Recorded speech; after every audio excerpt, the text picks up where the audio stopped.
Vamos a colocar las piezas en la posición inicial y vamos a ver el jaque mate del pastor. Del peón de E2 a E4. Mueven las negras. Del peón E7 a E5. La dama blanca de D1 a H5. El caballo negro del B8 al C6. El alfil blanco de F1 a C4.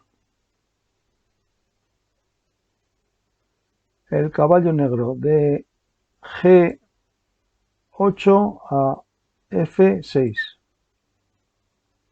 Y la dama blanca de H5 a F7.